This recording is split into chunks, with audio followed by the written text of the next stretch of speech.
En direct du Mondial du fromage depuis le stand des fromagers de France. Alors nous recevons maintenant, on a parlé fromage durant ces 2 jours et alors là, pour terminer, on a choisi de parler crèmerie avec la maison Affinor. Bonjour. Bonjour. Bonjour. Émeric et Julien.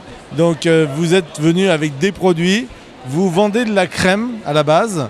Et alors vous avez quoi? Vous avez décidé de développer une gamme de produits à partir de la crème que vous vendez? En fait, c'est pas tout à fait ça. Moi, je suis crémier fromager depuis 15 ans maintenant sur Amiens.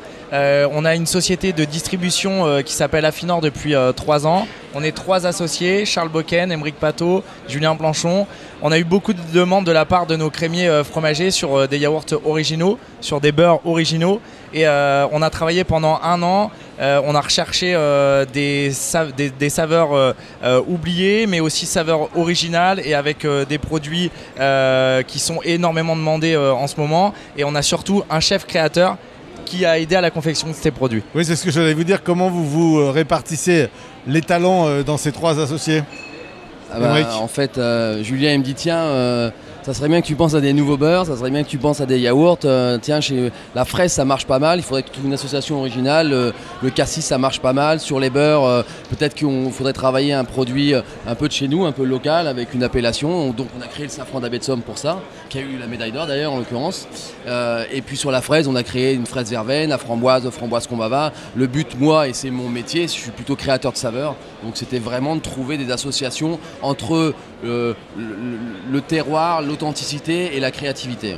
Alors j'ai envie de vous demander, il y a vraiment encore, alors on le voit là, mais il y a encore, vous pensez, des choses à créer? C'est quoi? C'est l'association des différents produits qui peut, et est-ce que les gens sont réceptifs à cette association de produits? Eh bien, écoutez, sur les 3 questions que vous posez, on peut tout de suite vous dire que tout a un ressenti très positif, puisque depuis hier matin que nous sommes là, on a eu énormément de monde sur notre stand, énormément de demandes, et tous ces gens nous ont dit et redit qu'il était très important qu'on ait de la créativité dans notre métier, qu'on ait de la créativité à proposer aux crémiers fromagers, et on a encore plein de belles choses en tête, notamment allez, juste pour vous, une gamme de glaces l'an prochain qu'on lancera au printemps, et ce seront que des glaces qui seront issues des parfums de nos yaourts, en l'occurrence orange fève de tonka, banane citron vert, abricot pistache. Et la pistache, Émeric peut en parler.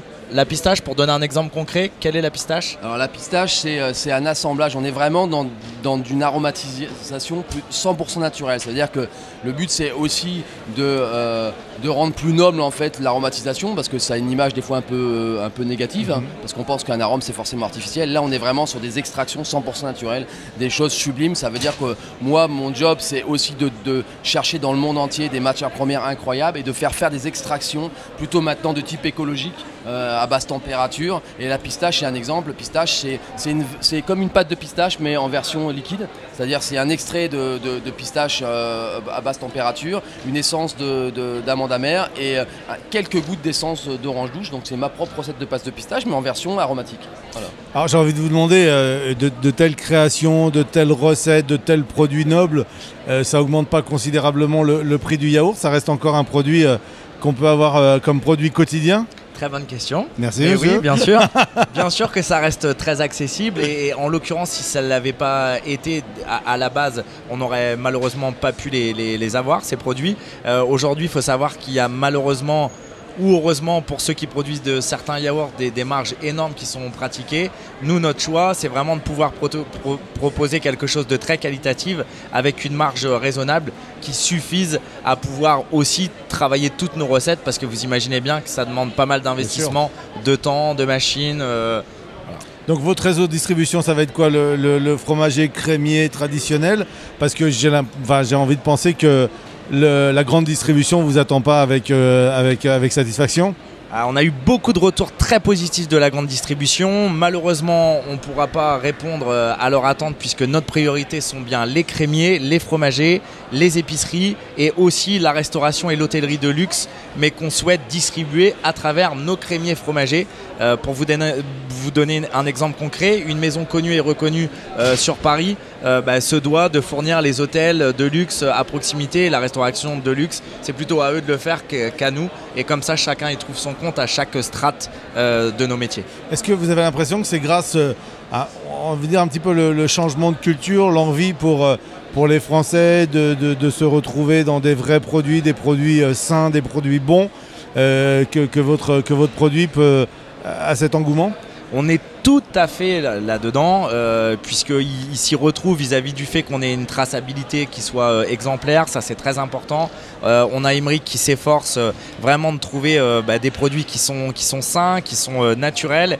Et puis aussi, il faut parler du plaisir que ça nous procure, nous, à l'origine de ces produits, puisqu'on étonne les gens. Le côté waouh quand on goûte le yaourt ou quand on déguste le beurre, c'est ça qu'on recherche. Et jusqu'à temps qu'on ait cet effet-là, nous n'arrêterons pas.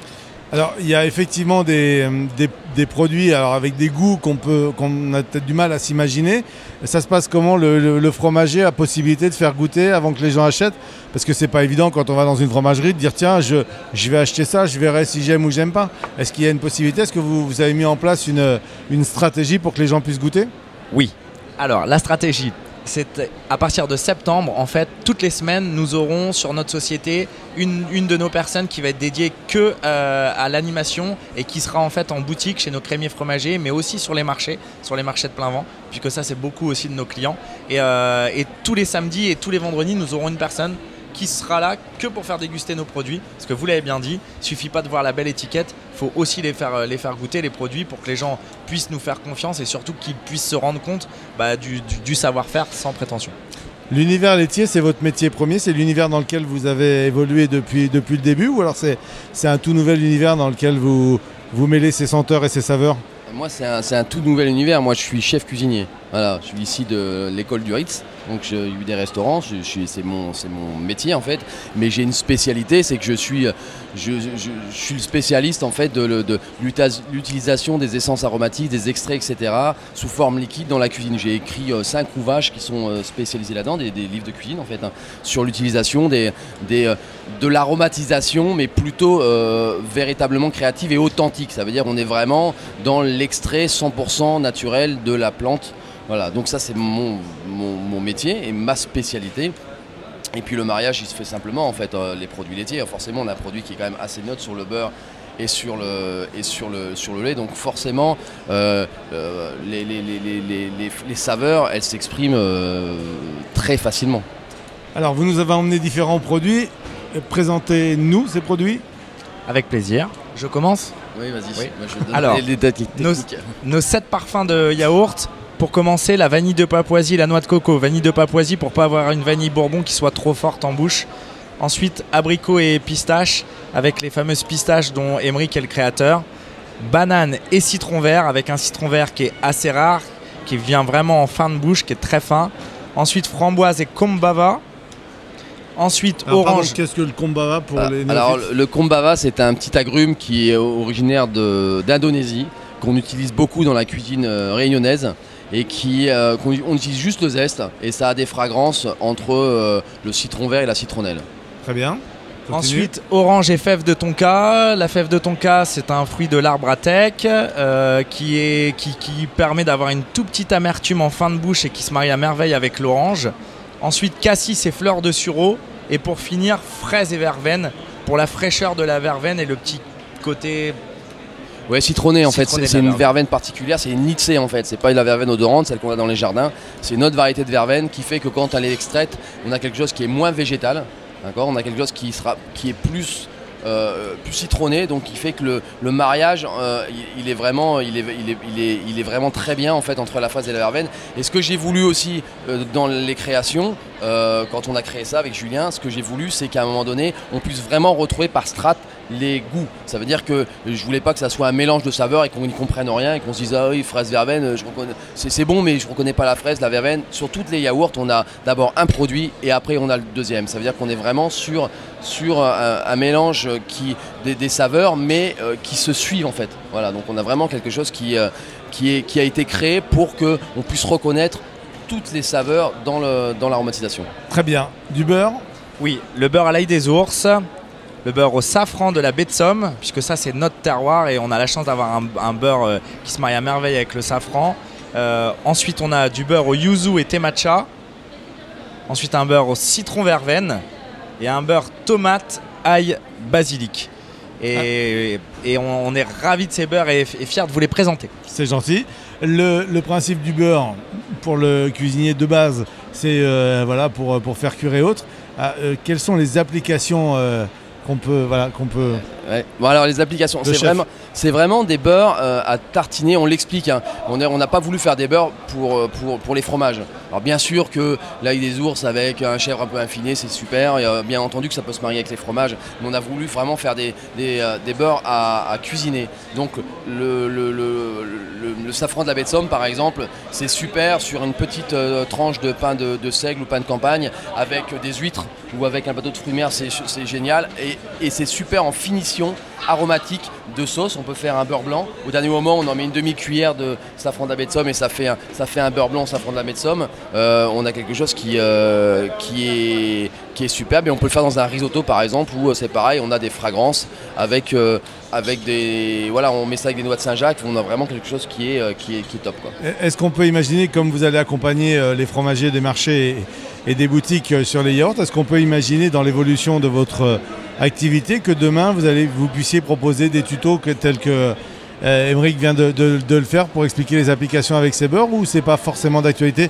Parce qu'on peut imaginer que ça peut être intéressant, quelqu'un qui achète du beurre et qu'on lui dise bah tenez, vous allez retrouver ce que vous pouvez en faire, avec quoi vous pouvez l'accompagner, en plus d'un chef émérite. Monsieur est très perspicace, c'est très agréable. On l'a bien sûr prévu et vous avez raison, c'est très important puisque les petits tutos vont permettre à nos clients crémiers et fromagers de pouvoir tout de suite avoir la répartie vis-à-vis des clients, vis-à-vis de ce qui va être recherché en cuisine, notamment pour les fins de cuisson, poisson, plutôt viande, crustacés, tout ça est prévu et ça fait déjà partie de notre PLV. L'œil du chef. Ouais, voilà. Très bien, bah écoutez, je vous propose de goûter. On y va. Parce que vous avez la gentillesse d'emmener ces produits. Bah écoutez, on va vous laisser, on va goûter, mais à n'en pas douter, vous allez pouvoir près de chez vous retrouver ces produits. C'est distribué dans toute la France? Oui, dans toute l'Europe. Ouais. Et ben voilà, donc ce sont des produits alors de la marque. Hop là.